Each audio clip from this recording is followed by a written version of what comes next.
सीताराम पदाम्बुजो मधुकर यन्मानसं लीयते। सीताराम गुणावली निषिदिव विज्जीवया पीयते।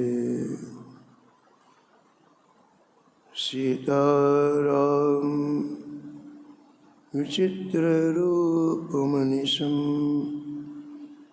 यश्चक्षुषोर्भूषणम्।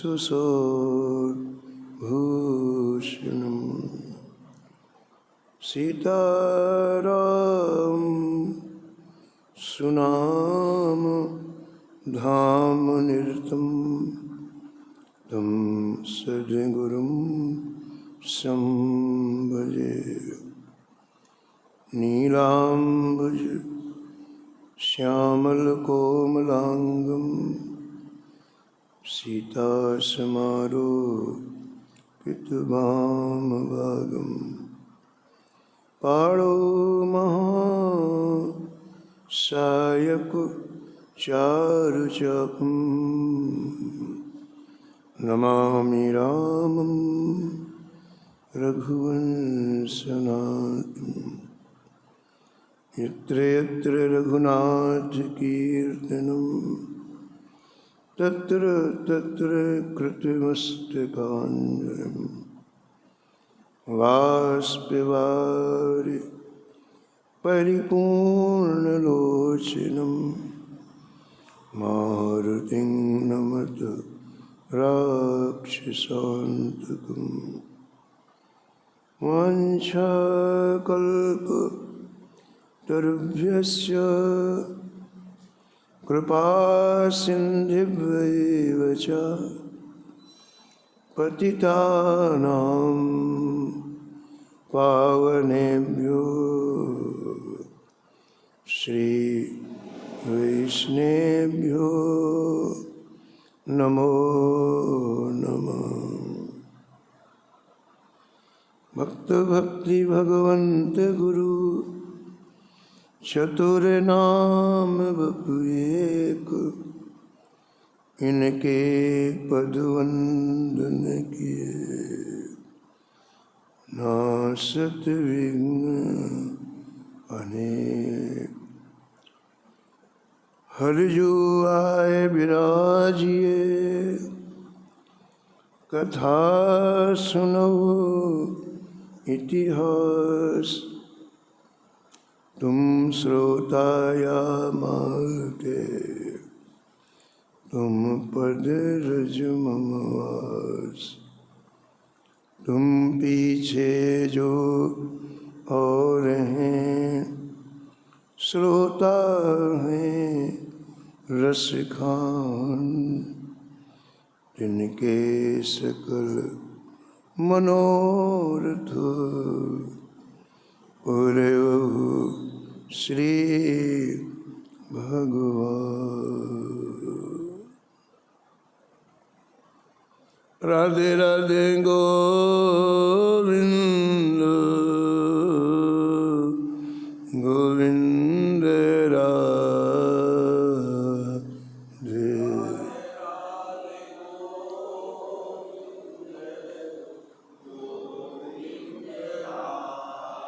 राधे राधे गोविंद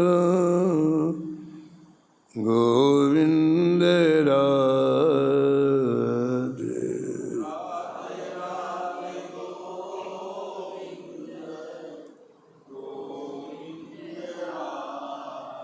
गोविंद राधे बोलो गोपाल राधे।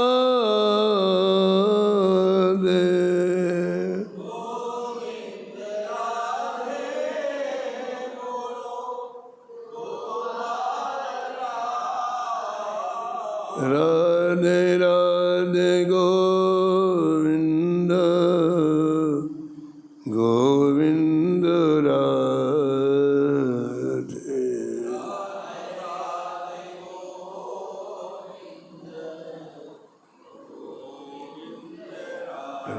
राधे राधे गोविंद गोविंद राधे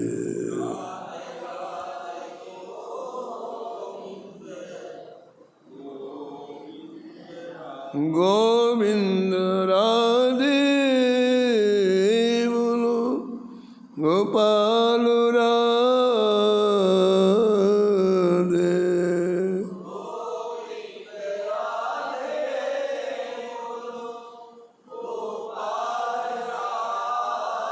राधे राधे गोविंद गोविंद राधे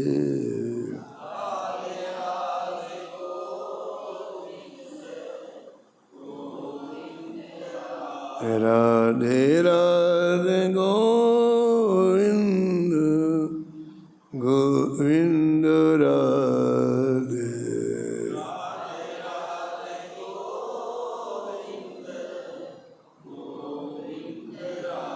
राधे राधे गोविंद गोविंद राधे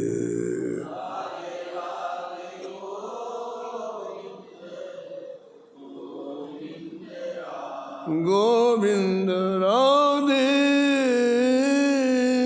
बोलो गोपाल राधे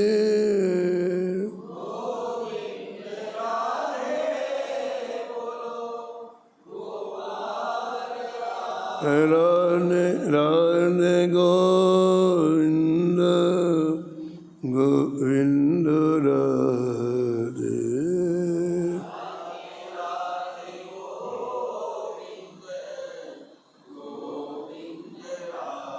राधे राधे गोविंद गोविंद राधे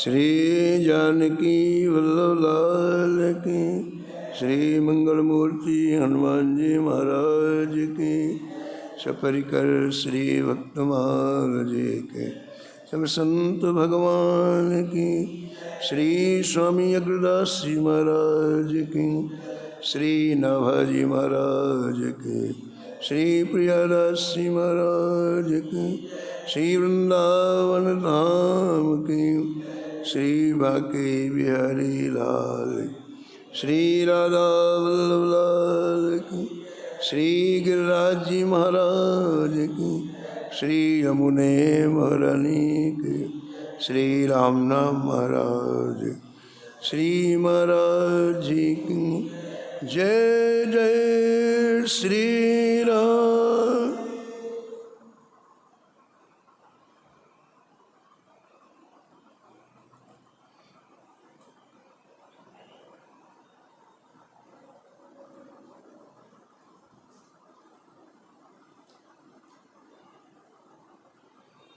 हरि भजन शिव स्वामी सरसो हरि भजन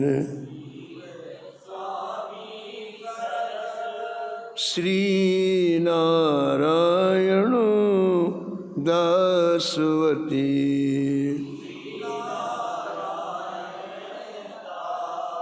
भक्ति जोग जुत सुदृढ़ देह निज बस कर राखी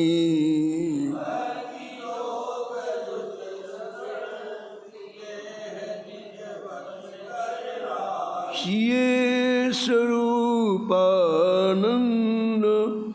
लाल जस रसना बाकी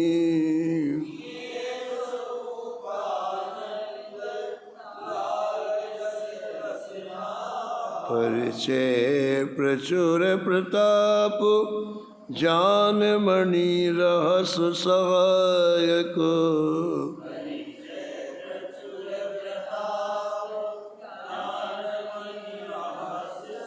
श्री नारायण प्रगट मनोलोगन सुखदायक।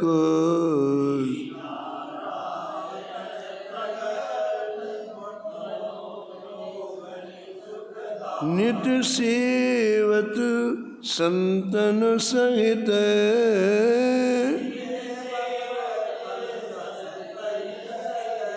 दाता उत्तर देश गति।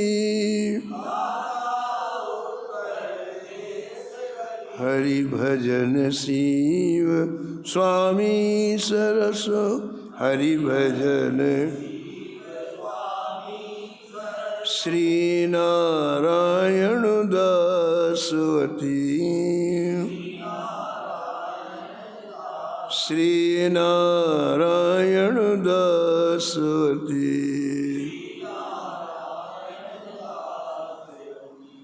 प्रातः स्मरणीय परम वंदनीय श्री भक्तमाल के रचयिता श्री नाभा गोस्वामी जी इस छप्पे में परम भागवत परम संत श्री नारायण दास जी महाराज का स्मरण किया है। और कल जैसे आपने सुना, निष्कर्ष के रूप में श्री नाभा जी महाराज कहते हैं कि इन्होंने भजन करते करते भजन के चरमोत्कर्ष बिंदु में पहुंच गए। स्यों का तात्पर्य होता है अंतिम स्थिति। इतना भजन किया, इतना भजन किया कि अत्यंत उच्च स्तर पर पहुंच गया।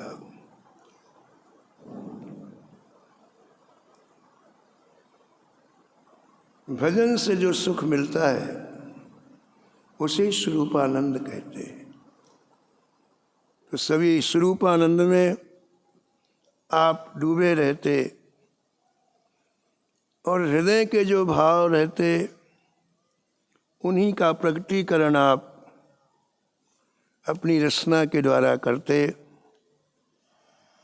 जो अनुभूतियाँ होती आपके अंतःकरण में, उन अनुभूतियों का वर्णन अपनी जिह्वा के द्वारा करके जीव मात्र को आप भगवान के पथ में चलने की प्रेरणा देते।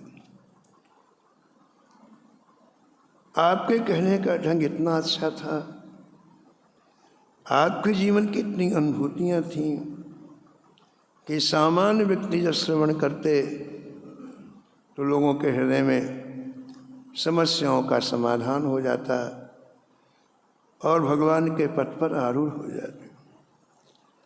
श्री नाभा जी महाराज कहते हैं कि ऐसा लगता है कि साक्षात नारायण ही नारायण दास के रूप में आए।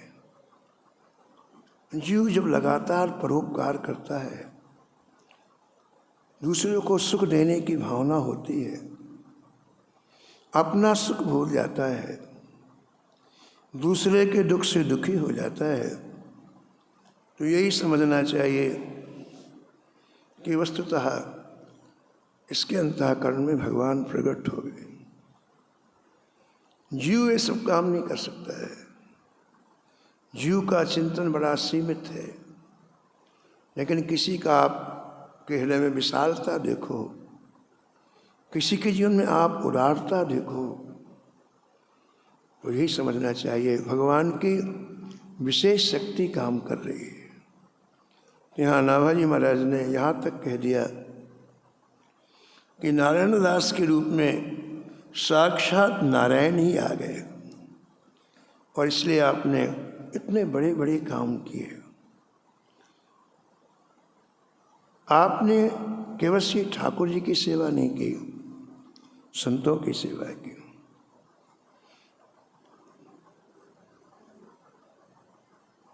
और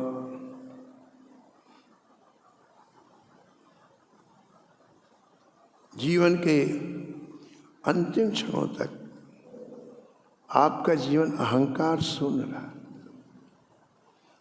ये विशेष बात है। इनका परिचय भक्तमाल के टीकाकार प्रियादास जी महाराज देते हैं।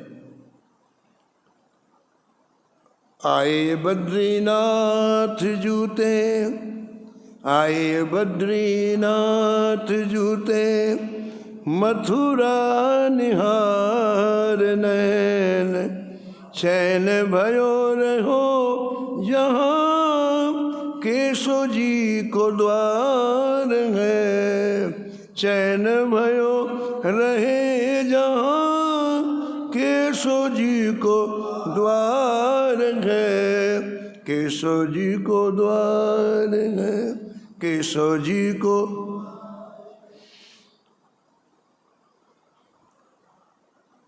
ग्रंथकार कहते हैं कि श्री नारायण दास जी महाराज श्री बद्रीनाथ में विराजते थे, उत्तराखंड में विराजते थे, बद्रीनाथ में विराजते थे। और वहाँ के लोगों को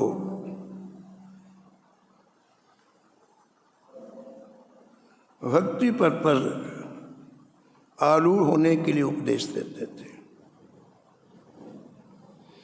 आप ने प्रारंभ से योग का आश्रय लिया तो उत्तराखंड में एक गुफा में आप योग के द्वारा समाधि लगाई। समाधि में वायु को ऊपर खींचना होता है, तो आपने जब सांस को खींचा ऊपर, तो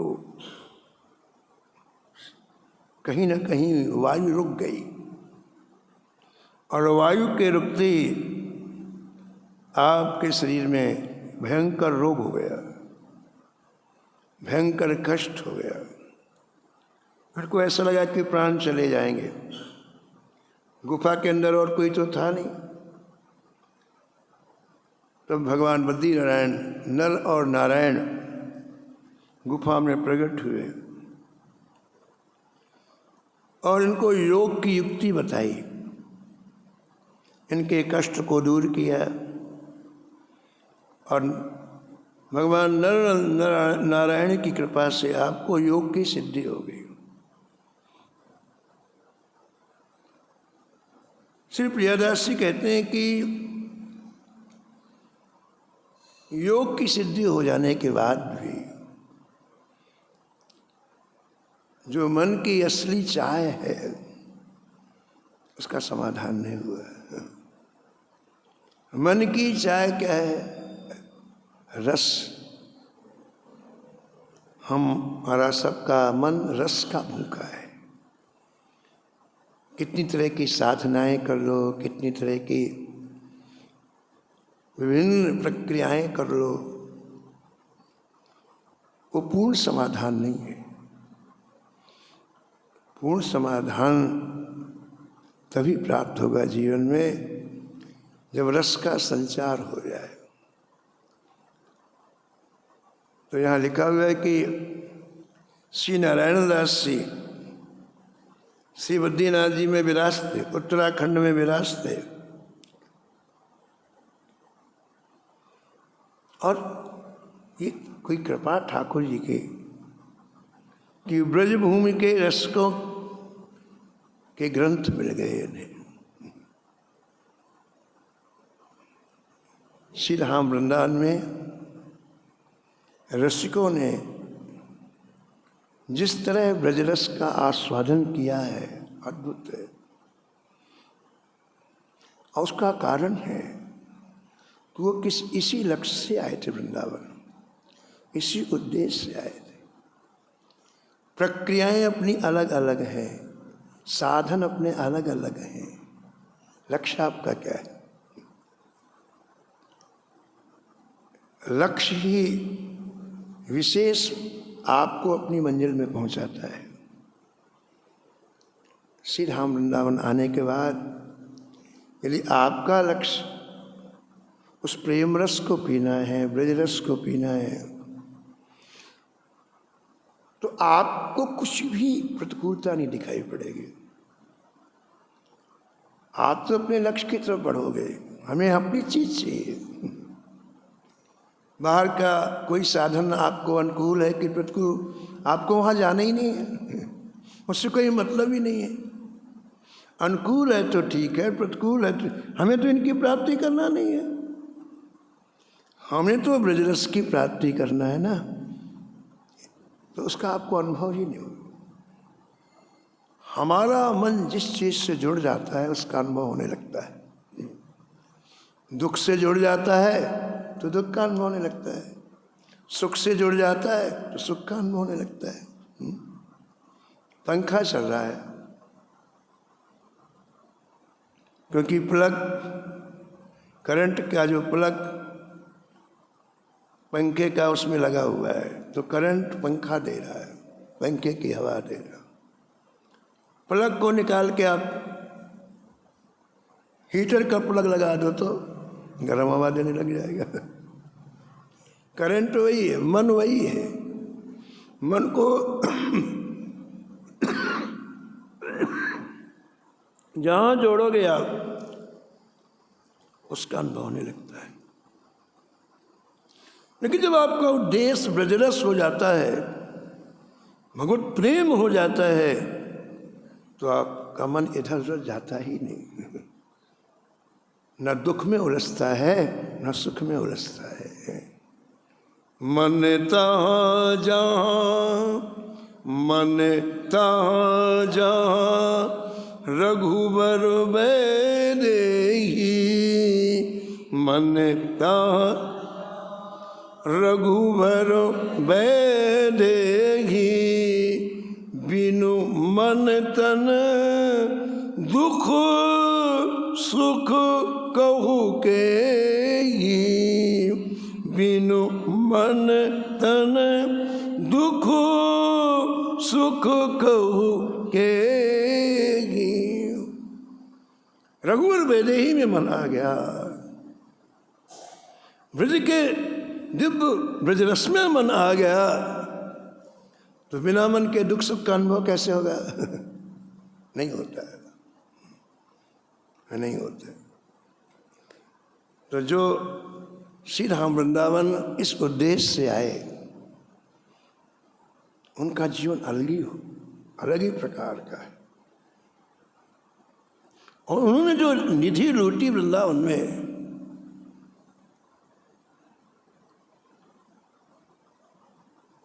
उनकी वाणियों में उसकी झलक मिलती है। आज भी जब कोई रसिकों की वाणी पढ़ता है तो भाव विभोर हो जाता है।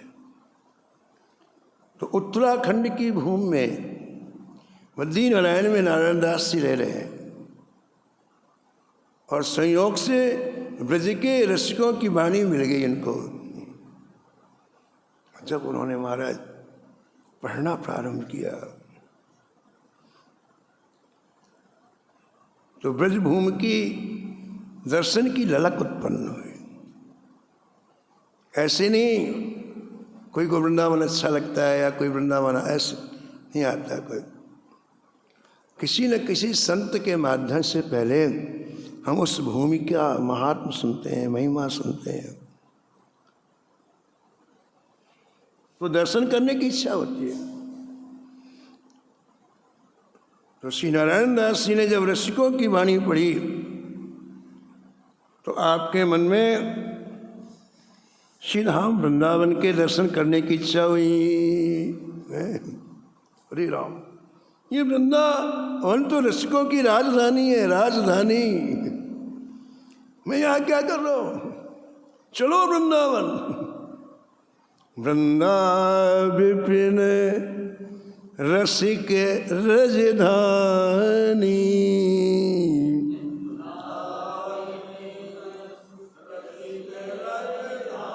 वृंदा विपिन रसिक रजधानी,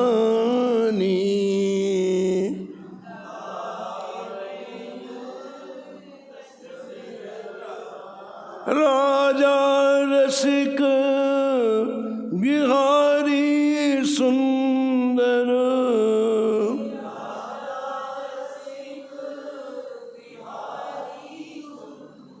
सुंदर रसिक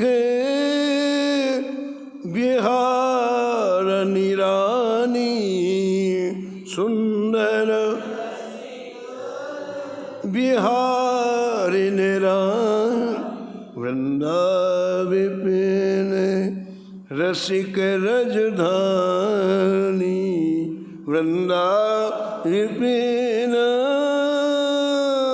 रसिक रजधानी।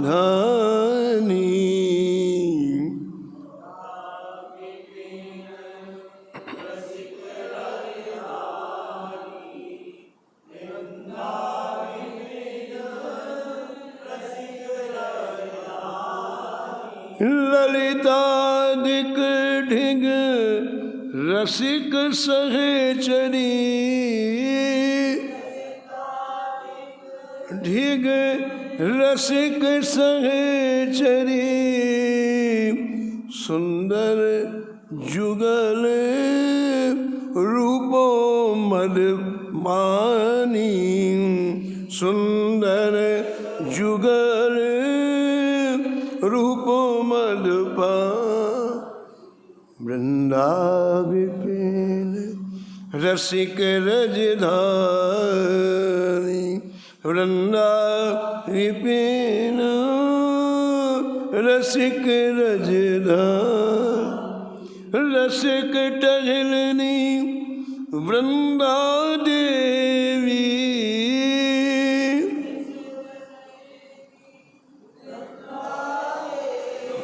रसिक टहलनी वृंदा देवी,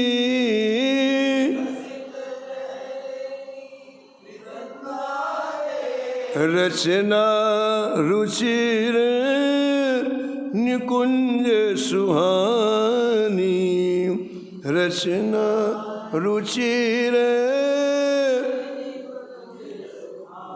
वृंदा विपिन रसिक रजधानी, वृंदा विपिन रसिक रजधानी, जमुना रसिक रसिक द्रुम बेली,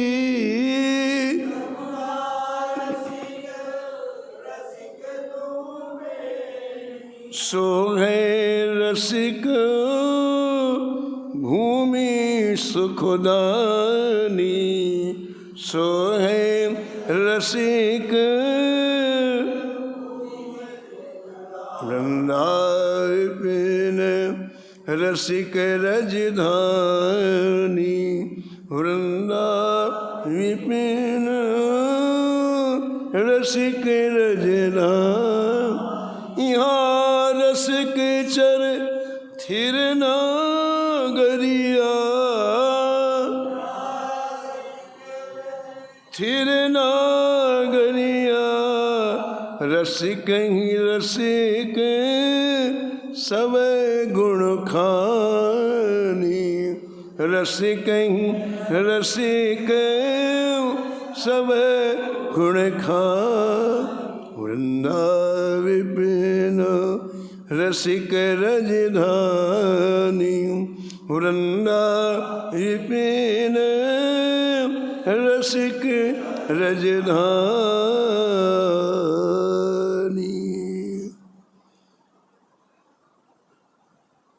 तो श्री बद्री नारायण जी में श्री नारायण दास जी महाराज ने रसिकों की वाणी पढ़ी और हृदय श्री राम वृंदावन के दर्शन के लिए मचल उठा है।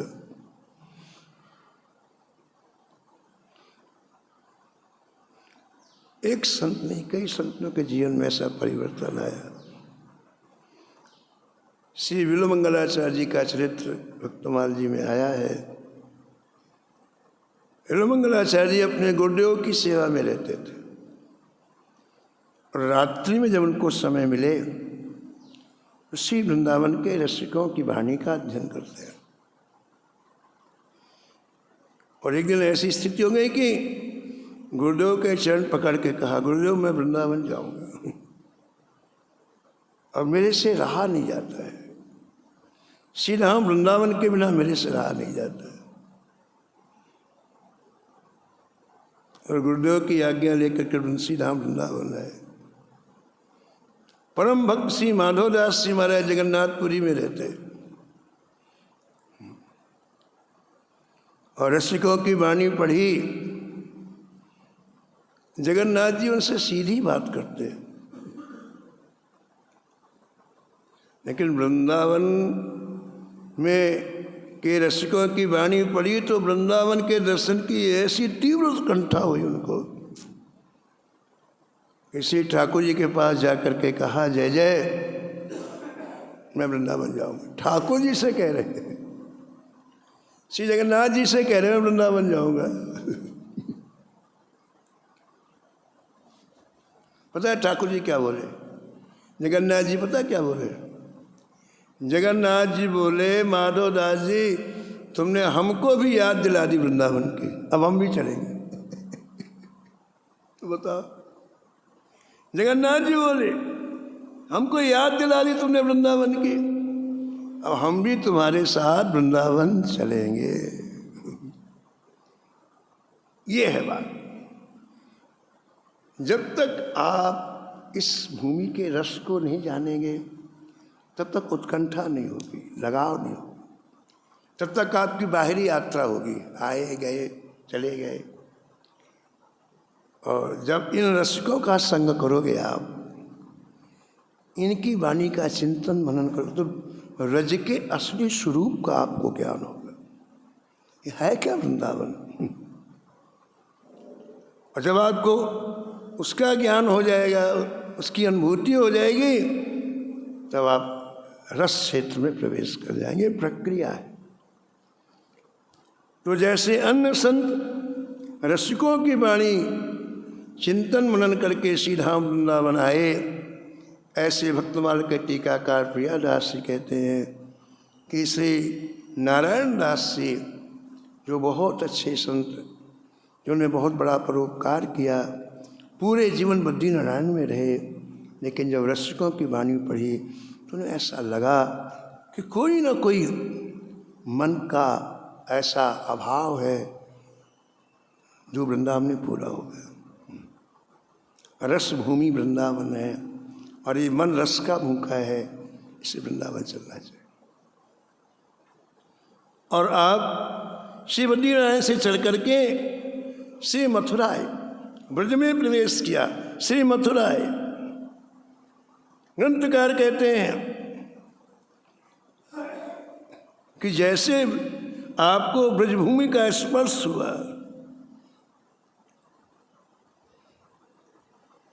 वैसे आप भगवान की लीलाओं में खो गए। हृदय जब स्वच्छ होता है ना, तो भगवान की लीलाओं का स्फुरन होता है। ठीक है, दर्पण साफ होता है ना, तो चेहरा बिल्कुल साफ दिखता है। दर्पण में गंदगी हो, दर्पण में मैल चढ़ा हो, तो चेहरा बड़ा अजूब और गरीब दिखाई पड़ता है। ऐसे हृदय में निर्मलता ना हो तो भगवान की लीलाओं का दर्शन नहीं, दुनिया के दर्शन दिखाई पड़ेंगे। अब इन महापुरुषों ने देखो भजन से हृदय को बिल्कुल निर्मल कर लिया, आते ही और लीलाओं में डूब गए। ये खास बात समझने की है कि प्रवेश किया ब्रजभूमि में और लीलाओं में डूब गया।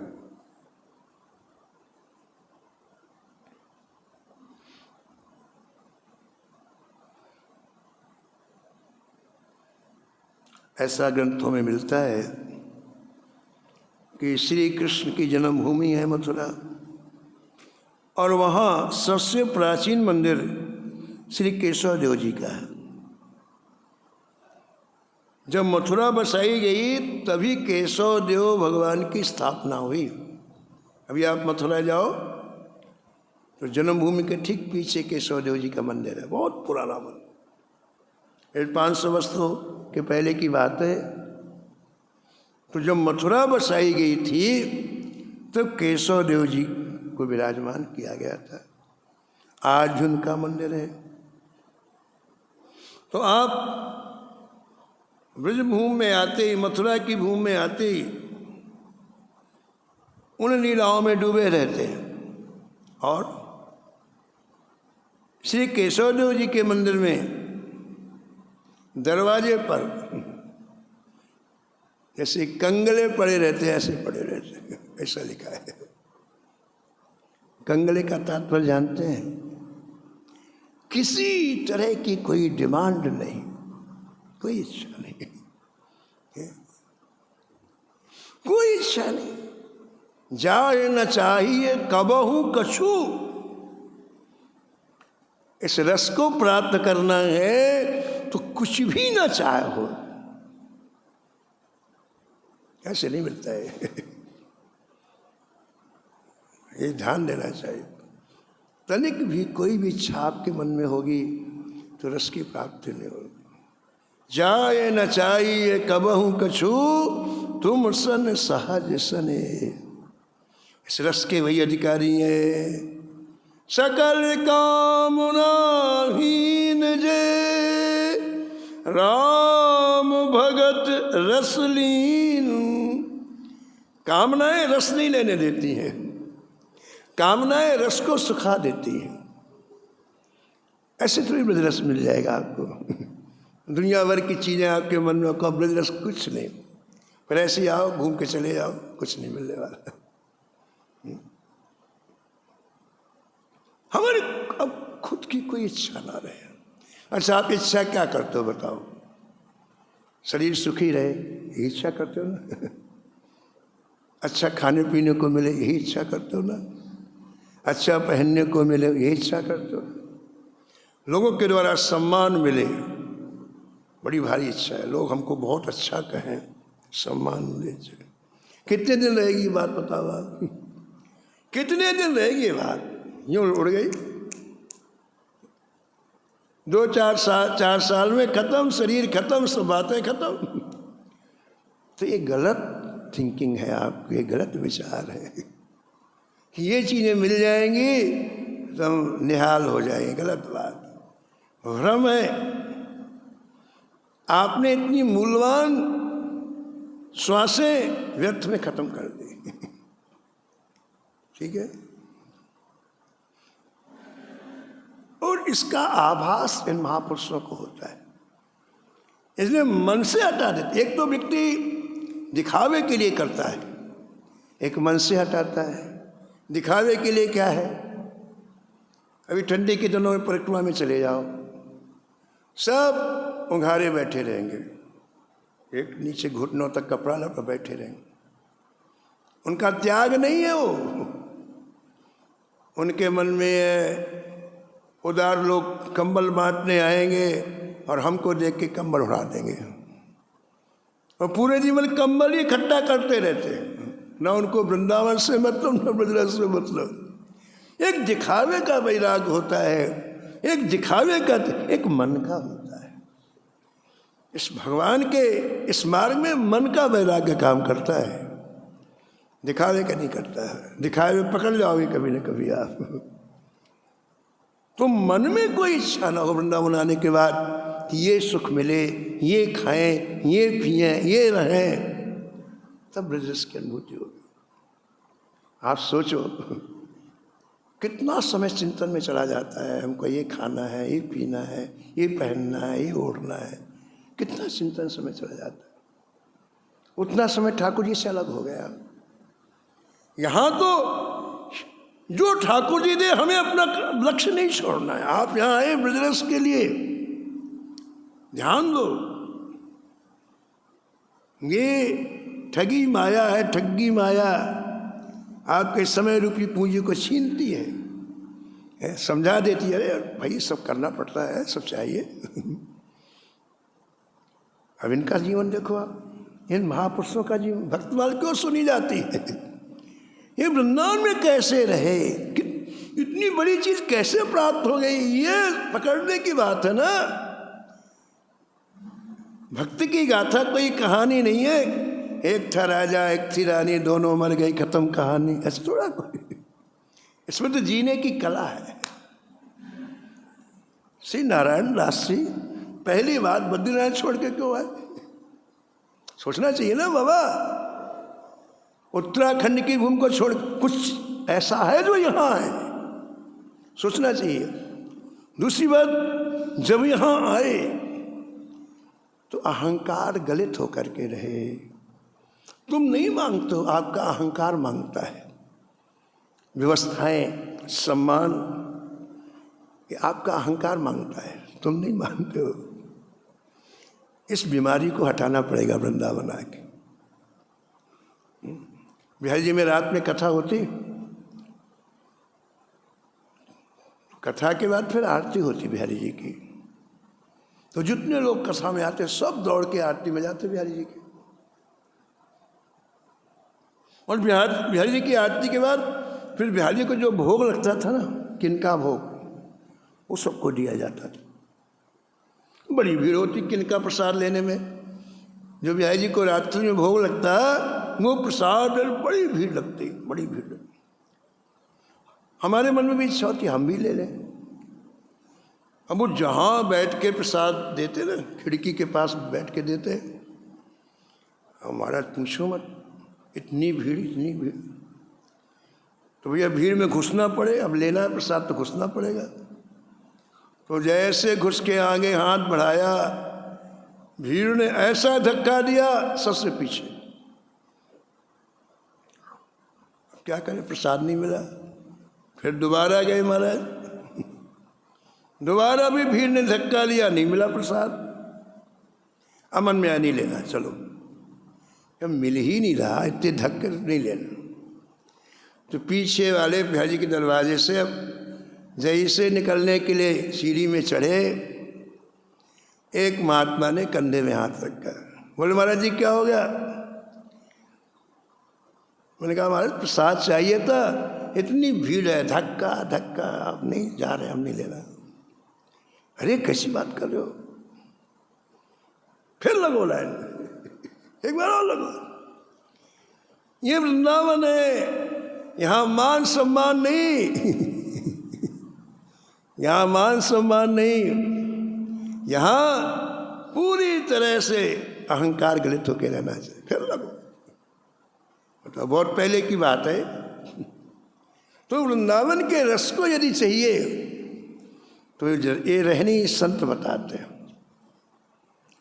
आप योग में बहुत, आप अनुभव में बहुत, सब चीज़ें होते हुए भी जब श्रीधाम वृंदावन की भूमि में आए तो इसमें लिखा है कंगले केसरी के जीवन व्यतीत किया।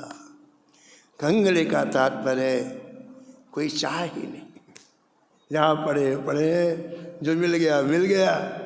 और आगे सुनो, कोई गाली दे रहा है उसको भी प्रणाम, कोई रोटी दे रहा है उसको भी प्रणाम। ये है, ऐसा जीवन आप जीने लग गए। संत जहाँ भी जाते हैं कोई ना कोई परोपकार जरूर करते हैं। कुछ भी नहीं है तो भी परोपकार करते, बताओ।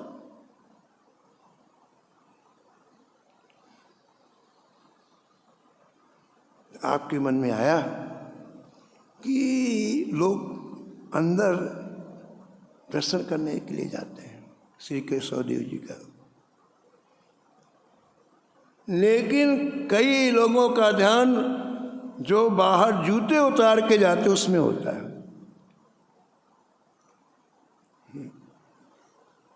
अब कई लोग चप्पल पहन के आते हैं, कथा में तो आते हैं, लेकिन चप्पल ना कोई ले जाए, ये बार बार मन में आता है।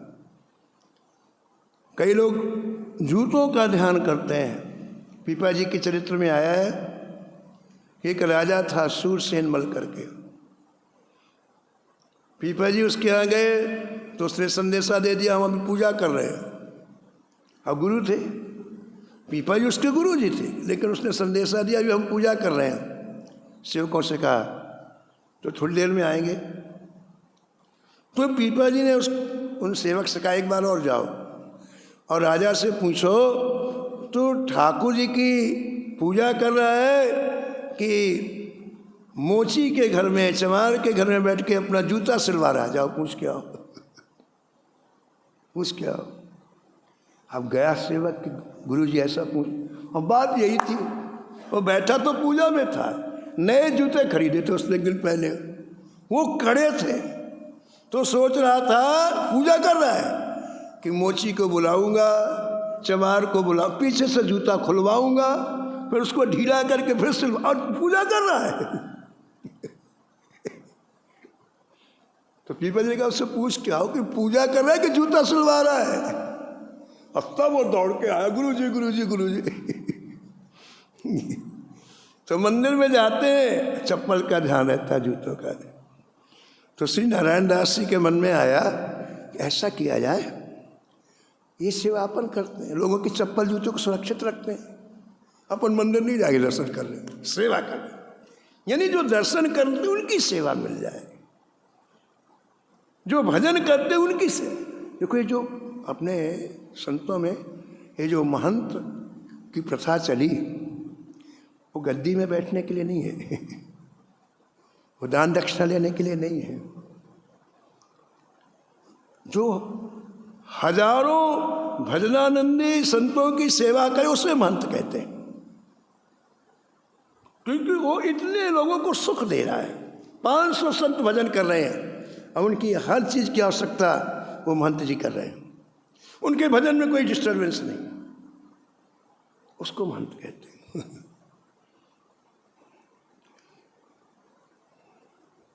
हम भजन ना करें तो भजन करने वालों की सेवा करें। तो श्री नारायण दास जी ने विचार किया कि जितने लोग केशवदेव जी का दर्शन करने आते हैं, उनके जूतों की, उनके पदत्राण की, चप्पलों की रक्षा मैं करूं। तो आप वहीं बैठे थे जहाँ जूते होते, कहते आराम से दर्शन करेगा, आप कोई दिक्कत नहीं हो, मैं हूँ यहाँ पर। और इस तरह से महाराज अनायास सेवा प्राप्त कर ली।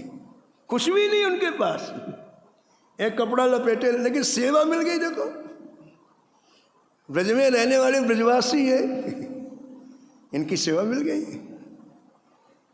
और ठाकुर जी सेवा से बड़े प्रसन्न होते हैं। अब तो लोगों को बड़ा सुख मिलने लग गया, क्योंकि अब निश्चिंत हो गए कि हमारी जूतियों की रखवाली करने वाला कोई है, तो बड़े आनंदित दर्शनार्थी होते, दर्शन करके चले जाते।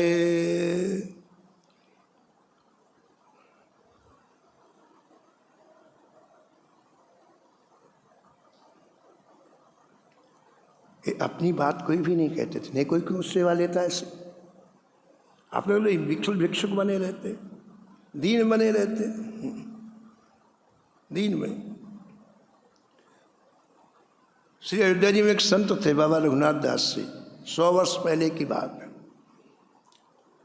तो सरजू जी के किनारे एक कंबल की कोपीन लगा के रहते थे, बस शरीर में कुछ भी नहीं, कंबल की कोपीन लगा के रहते। और सुनो, सरजू जी के रज का चबूतरा बना करके खुले में रहते थे। और सुनो, 1000 संतों की रोज सेवा करते भोजन की। ठीक 12 बजे 1000 संतों के भोजन की रोज सेवा कर। तो उस समय अंग्रेजों का जमाना था, तो अंग्रेज पत्रकार पहुंचे उनके पास। उनको बड़ा आश्चर्य कि बाबा के पास कुछ भी नहीं हो, हजारों संतों की सेवा होती है। तो उन्होंने जाकर के एक प्रश्न पूछा, कहा बाबा आप जिस तरह से भजन करते हैं, हमने सुना है कि भगवान सबको कुछ न कुछ देते हैं, जो भगवान के दरबार में जाता है वो खाली नहीं आता है। हमारा प्रश्न है कि भगवान भजन की भीख किसकी झोली में डालते हैं? वस्तु पदार्थ तो देते ही भगवान, लेकिन भजन की भीख किसकी झोली में डालते हैं? तो बाबा रघुनाथ दास जी ने कहा कि भजन की भीख केवल उसकी झोली में डालते हैं जो दीन होता है। दीन मतलब अहंकार गलित होता है। बाकी भजन की भीख ठाकुर जी नहीं देते। वस्तु पदार्थ जो मांगो दे देंगे, लेकिन जो दीन हो, जिसका अहंकार गलित हो गया है, बिनु सेवा जो द्रवे दीन पर,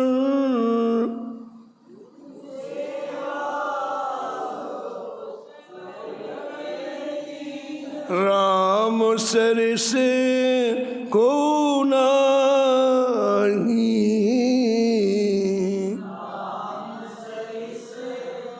केवल दीन बन जाए व्यक्ति तो ठाकुर द्रवीभूत होते हैं।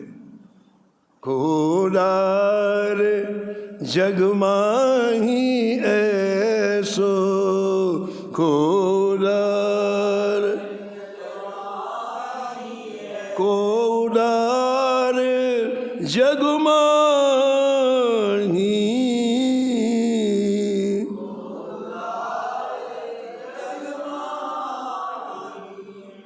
ऐसा जीवन नारायण दास जी ब्रजभूमि में जीवन जिया। एक घटना लिखी है, बस थोड़ी सी कथा। ये बैठे थे मंदिर के बाहर, एक कोई अप टू डेट संपन्न व्यक्ति आया। श्री नारायण दास साहब, हमारी पोटली सामान रखा है, हमारे घर पहुंचा के चल। पहुंचा के आ। बड़े रुआब में बोला हो तो कुछ नहीं बोले उससे। पोटली उठाई, सिर के ऊपर रख लिया, चल दी। देखो कितनी विनम्रता है। उसने बड़े राज से बोला है, पोटली उठा, चल हमारे घर पहुंचा के आ। तो आपने पोटली उठा ली, सिर पर रख लिया। अब आगे आगे हो जा रहा है, पीछे पीछे हो जा रहे हैं।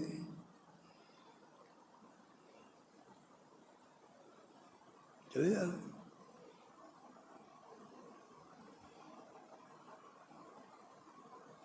आधा रास्ता तय किया, सामने से व्यक्ति आ रहा था। उसको संत की पहचान थी। हर व्यक्ति एक सरीके नहीं होता है, सबकी अपनी अपनी स्थितियां हैं। बाहर से उसमें हाथ पैर आंख एक सरीके, लेकिन अंदर अंतःकरण की स्थिति सबकी अलग अलग होती है। तो वो सामने वाला व्यक्ति को संतों की पहचान थी। उसने जैसे देखा नारायण दास जी को, समझ गया कि बहुत भजनानंदी संत है। उसने साष्टांग दंडवत प्रणाम किया। वो पोटली रखे सिर पर और उसने लेट करके साष्टांग दंडवत प्रणाम किया। और जब उठा तो जो व्यक्ति पीछे अपनी पोटली रखवाई थी ना, अपने आप को बहुत संपन्न, उसने उसको देखा, वो इससे 1000 गुना अधिक संपन्न था। इसने प्रणाम किया, और जिसने पोटली रखी उससे 1000 गुना अधिक संपन्न था। तो उसकी महाराज चिट्ठी पिट्टी गुम हो गई। मेरे पास इनके सामने कुछ भी धन नहीं है और ये साष्टांग दंडवत प्रणाम कर रहे हैं। अब उसकी सितल्ली गुम हो गई। अब उस व्यक्ति ने इतना लताड़ा ऐसे बदमाश संतों से सेवा का, अब वो महाराज इसकी हालत खराब हो गई, खराब हो गई। अब तो चरणों में गिर पड़ा नारायण दास जी के। कहा, महाराज मुझे आपको जो दंड देना हो आप मुझे दे दो, मैं दुष्ट नहीं हूं, महादुष्ट हूं। अब क्या बोले बताओ नारायण दास जी। देखो शब्द कम है, इसका आशय बहुत गंभीर है। नारायण दास जी क्या बोले उससे, वो रो रहा चरणों में पड़े। नारायण दास जी क्या बोले, नारायण दास जी बोले, देखो भैया तुमने जिस क्षण ये पोटली उठा करके मेरे सिर पे रखा, बोले ले चलो, तुमने जिस क्षण अपने सामान की पोटली उठा करके मेरे सिर में रखा, उसी समय तुम्हारे जीवन का पूरा भार मैंने ले लिया। और मैंने भगवान से कहा, जय जय इसको अपने चरणों में लगाओ, लो। वो तो पोटली ढुला रहा है। अरे इनके जीवन का काम। मैंने ठाकुर जी से प्रार्थना की कि पोटली माने जीवन की पोटली तो ले लिया उसने। इसलिए हे नाथ, ये करुणा सिंधु, आप इसकी चित्तवृत्ति को ऐसा मोड़िए कि आपके चरणों में लग जाए। तो तुम्हारा काम मैं कर रहा हूँ, तुम चिंता ना करो। तुम्हारी पोटली मेरे सिर पर, मैं तुम्हारा काम कर रहा हूँ। देखो संत यदि किसी की सिफारिश करें तो भगवान जरूर सुनते। पूज्य श्री मलुक पीठाधीश्वर जी महाराज कहते हैं कि गोस्वामी जी ने लिखा, मोते अधिक संत कर लेखा। तो लिखा है तो हो गया ना, भगवान से अधिक संत होंगे तभी तो लिखा है। तो कहते हैं कि भाई कौन सी चीज अधिक है संत में? भगवान तो असंख्य गुणों के मालिक हैं जिनकी कोई संख्या नहीं है, फिर भी 2 गुण संत में ज्यादा होते हैं। कितने गुण? 2 गुण संत में ज्यादा होते हैं। पहला, संत सिफारिश करते हैं, प्रभु इसको अपना लो आप, ये बहुत भटका हुआ जीव है, ये दीन है, ये हीन है, ये ऐसी सिफारिश करते हैं संत। भगवान किसकी सिफारिश करेंगे? भगवान तो स्वयं बड़े। ये संत में अधिक गुण है, भटके हुए जीवों की सिफारिश संत करते हैं और भगवान की सिफारिश को स्वीकार कर लेते हैं। तो देखो, इन्होंने पोटली रखे रखे ठाकुर जी से प्रार्थना किया, ठाकुर जी ने स्वीकार कर लिया, तभी तो हृदय बदला। उसने कहा, महाराज अब मैं घर वापस नहीं जाऊंगा, तो बस मेरे ऊपर आप कृपा करो और मैं शेष जीवन भगवान का भजन करूं। और शिष्य बन गया, और शिष्य बन करके मानव जीवन को सार्थक कर लिया।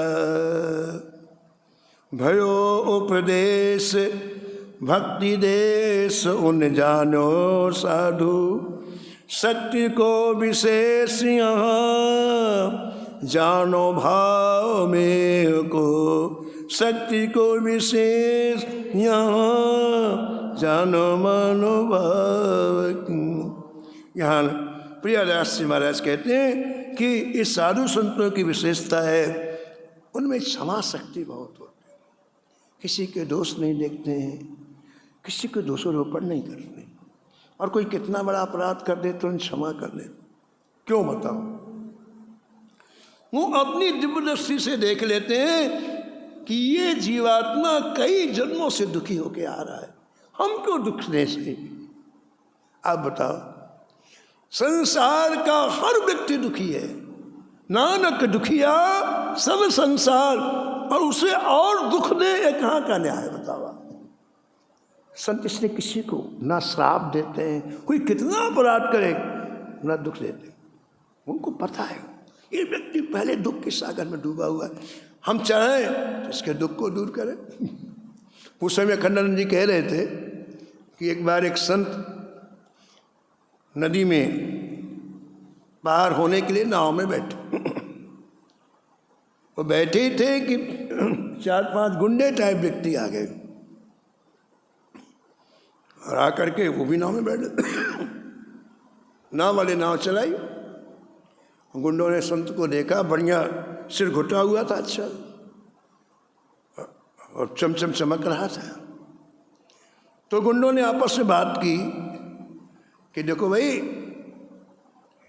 इसकी सिर अच्छा चमक रहा है, घुटा हुआ है, इसमें जूते मारे जाए तो कैसा रहे? और तो गुंडे ही है ना।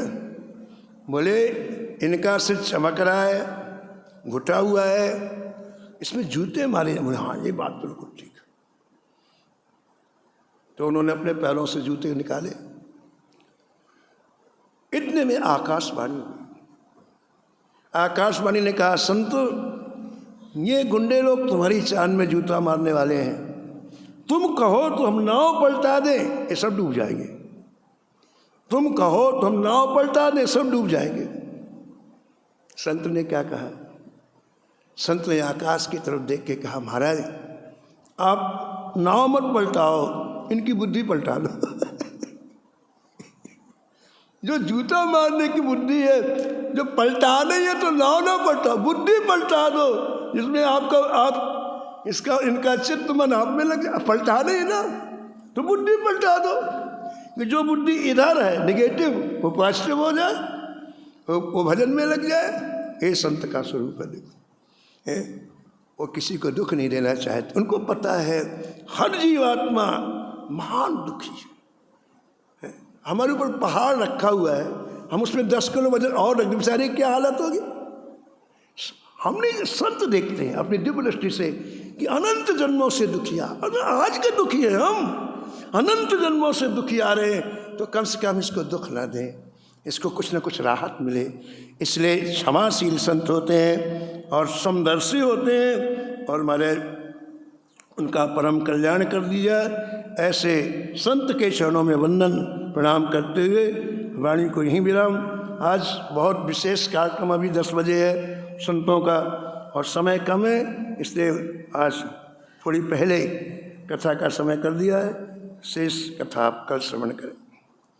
जय जय श्यामा, जय जय श्याम, जय जय श्री वृंदावन धाम।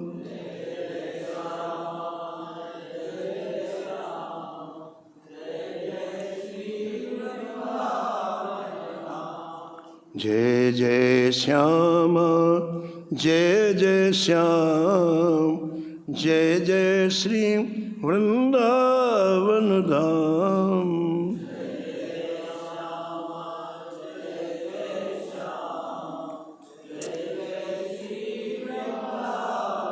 नमो नमो श्री भक्त सुमाल, नमो नमो श्री भक्त सुमाल।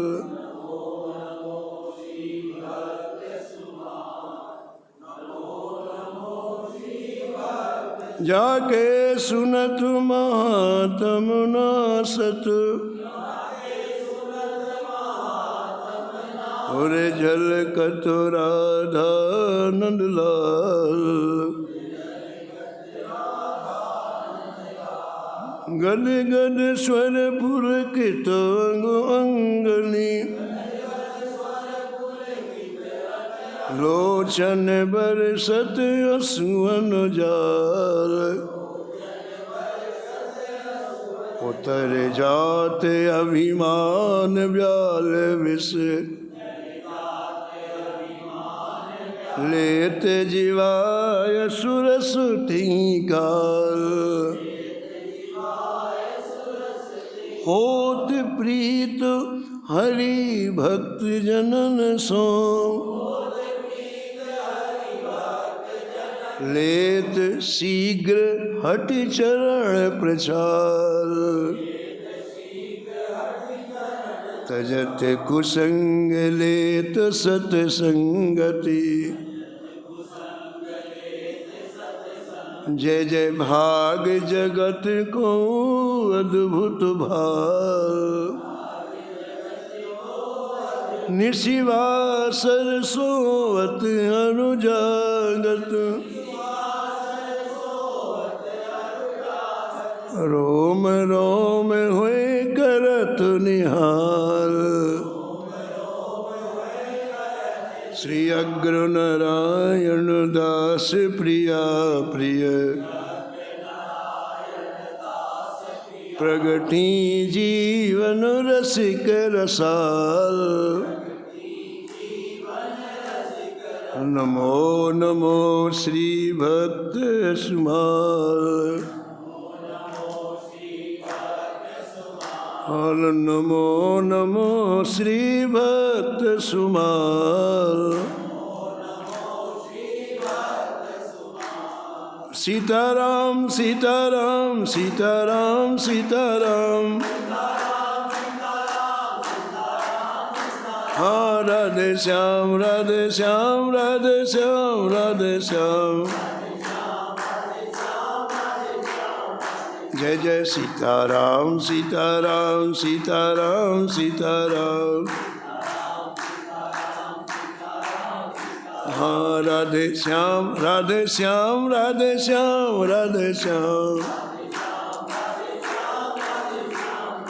बोलो सीताराम सीताराम सीताराम सीताराम। राम राधे श्याम राधे श्याम राधे श्याम राधे श्याम। जय जय सीताराम सीताराम सीताराम सीताराम। राधे श्याम राधे श्याम राधे श्याम राधे श्याम। श्री जानकी वल्लभ लाल की। श्री मंगल मूर्ति